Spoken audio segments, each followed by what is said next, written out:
In this video, we are going to address Baddha Konasana with the feet on the belt, the second variation.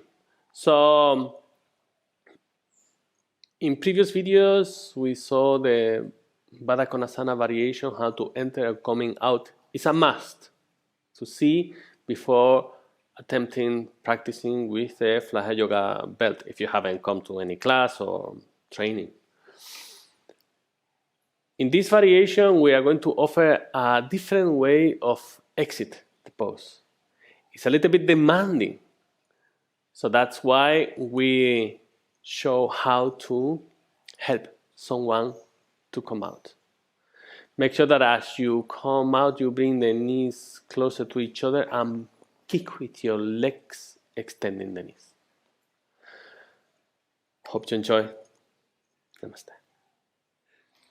So from this Baddha Konasana pose with the feet on the belt, I'm going to show you a different way of coming out.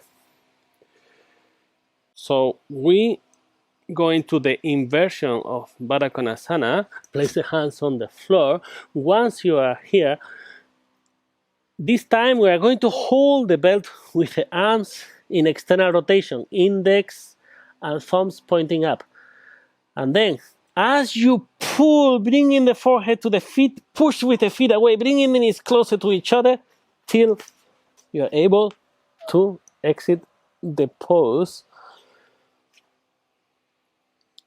So it needs effort, and sometimes we get stuck all the first time. So that's why I'm going to show you how to help someone to perform this pose. So, Samara,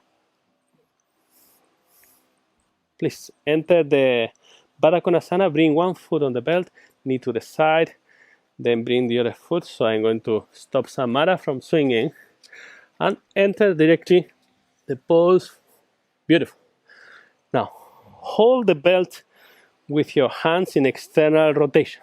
Remember the other variation was in internal rotation.